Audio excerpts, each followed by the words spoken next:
NBC News. Kurt, thank you. And as we're talking about just 6 shopping days left before Christmas, I'm sure for some of you at home, the heart just started pumping a little bit faster. Some anxiety actually pretty normal during the holiday season, but now the question is, how much is just too much? Joining me now is Dr. David Tolan from Hartford Hospital. Thank you so much for being with us this morning. Thanks for having me, Tara. And I want to talk to you about this because I really do think that this happens. It becomes almost a second job when you have so much to do and so much to, prioritize between buying gifts, between getting the house ready, between preparing meals.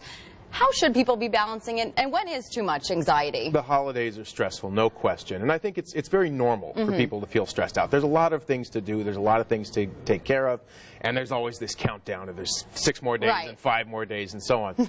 I think if you find yourself feeling overwhelmed by the holiday stress, take some time for yourself. Take a break, take a breath, recognize you can't do everything perfectly. Nobody's holiday celebration turns out perfect. And if the tree falls over and the turkey is lousy, well, then you've got a nice story to tell. Exactly. It doesn't have to be the end of the world. It'll make next year's holiday that much better. Absolutely. Remembering it. I also think it makes sense to take a moment and remind yourself of what's really important during the holiday season. Instead of spending all that time at the mall, go volunteer. Remind yourself what this is really about, and that's the best stress reducer there is. Now, there are going to be some people whose anxiety goes overboard, and in particular, there are some people when they get into the stress of the mall and they get all the pressure on them, they start having anxiety attacks, panic attacks we call them, where the anxiety really hits them like a freight train and they can't function. Now, for those kinds of people, you're not just going to breathe it out and expect that that's going to make it better. Then you need to talk to a pro. But it is important for people to recognize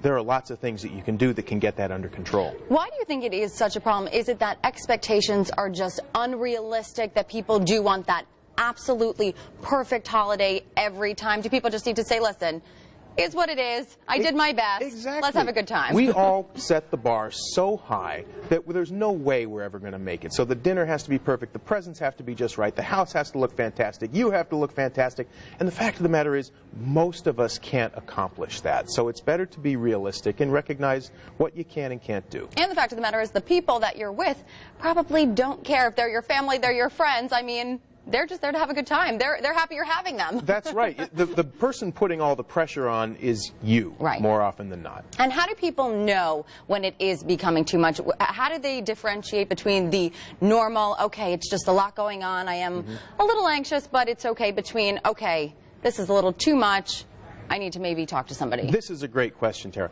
The best way to think about it is in terms of functioning. If your stress is unpleasant, but it's not stopping you from doing everything you want to do, it's not getting in the way in your family, at work or at school, with your friends, then chances are this is something that you can manage on your own. But if it starts to seem like your functioning is being impaired, you're not working as well as usual, or you're having difficulties with your family and you're not seeing your friends as much, then it might be time to talk to somebody about it. Do you ever see that there's kind of a maybe more prone age group, maybe perhaps people who have younger children and it's their first Christmas and they want that to be so special, versus perhaps people whose children might be older and they've been doing it for so many years, so they've become somewhat of seasoned pros? Is there any difference there? Or? I think usually when you look at stress levels, it tends to really spike around early adulthood, and it persists through middle age, and then it starts to peter down when you're down around retirement age. But when you're talking about that really strong pathological anxiety, where the person's anxiety has gone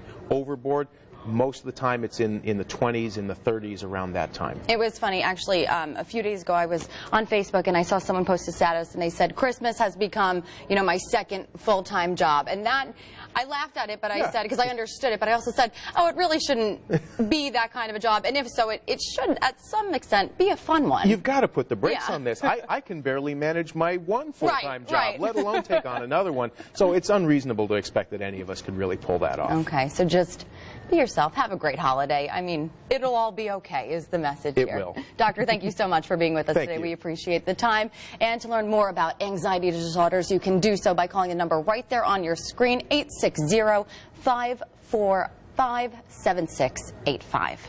Still to come, we have new developments in the Sony hacking scandal, who the government says may have helped North Korea launch